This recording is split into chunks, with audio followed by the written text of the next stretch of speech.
যে মানুষটি গেয়েছিলেন আহা কি আনন্দ আকাশে বাতাসে, তার বাড়িতেই ম্যান্ডিভিলা গার্ডেন্সের বাড়িতে এত নিরানন্দের ছবি।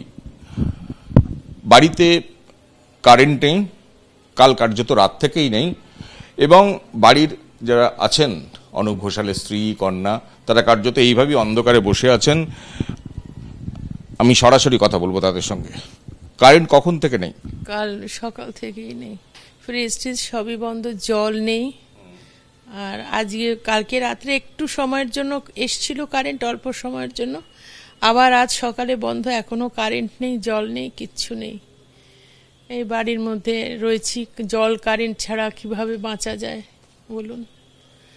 আর এমনই অবস্থা, লিফট বন্ধ, নিচেও নামতে পারবো না। কাল কোমর অবধি জল ছিল, আর আমাদের লিফটের সিঁড়িও কাছে পর্যন্ত, হেঁটে নামারও ক্ষমতা নেই, কারণ আমি একা হাঁটতে না, কেউ ধরলে হাঁটতে পারি না। কি করব, ওই যেটুকু জল ধরা অনলাইন যেটুকু আনিয়েছি, যেটুকু একটু বালতি ঠালতি ডেকচি ঠেকচির মধ্যে ভরে রেখেছি, সেইটুকু দিয়েই চালাচ্ছি কোনো রকমে। আর কি করব, জল নেই, কারেন্টও তো নেই। সবচেয়ে যেটা বড়, মোবাইলে চার্জ দিতে পারছি না, কাউকে যে মোবাইলে যোগাযোগ করব, মোবাইলে চার্জ পর্যন্ত দিতে পারছি না। খুব অসুবিধার মধ্যে আছি, খুব অসুবিধার মধ্যে আছি ভাই।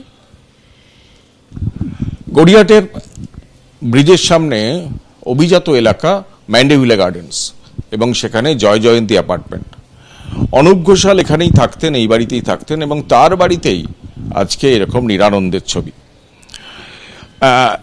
বৃষ্টি 24 ঘন্টা আগেই থেমে গেছে, জলও কার্যত যেটা জমেছিল সেটাও চলে গেছে, কিন্তু তারপরেও দুর্ভোগ কাটেনি, কারণ লাইট নেই, বিদ্যুৎ নেই, জল নেই, জীবনযাপন করার যাবতীয় জিনিস থেকে বিচ্ছিন্ন এখানকার বাসিন্দারা। অনুপ ঘোষালের মেয়ে আমাদের সঙ্গে রয়েছেন। আমি বেসমেন্টে দেখলাম প্রচুর গাড়ি আটকে আছে। আপনাদেরও কি গাড়ি আছে? অনুপদার গাড়ি আছে? হ্যাঁ, আমার বাবার গাড়ি পুরো ডুবে গেছে, এবং মানে এসির যে সব লোয়ার, তারপরে আপনার যে ইঞ্জিন, সমস্ত জল ভরে গেছে, এবং ওটা মানে ওয়ার্কশপে না দিলে আর ওটা ইউজ করা যাবে না।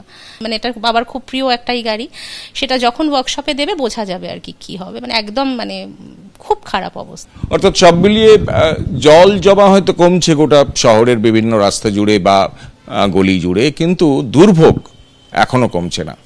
এখনো গড়িয়াহাটের মতো এলাকায় একটা আবাসনে দীর্ঘক্ষণ ধরে কারেন্ট নেই, জল নেই, সমস্যায় জর্জরিত এখানকার বাসিন্দারা। ক্যামেরায় স্বপন মজুমদারের সঙ্গে কৃষ্ণেন্দু অধিকারী, এবিপি আনন্দ, কলকাতা।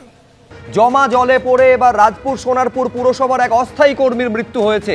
তিনি হাইড্রেন পরিষ্কার করতে গেছিলেন এবং সেখানে তিনি তলিয়ে যান। পুরসভার অস্থায়ী কর্মী বেশ কিছুক্ষণ তল্লাশির পর জয়ন্ত ঘোষ, যার নাম, তাকে উদ্ধার করা হয়, তার দেহ উদ্ধার করা হয়েছে।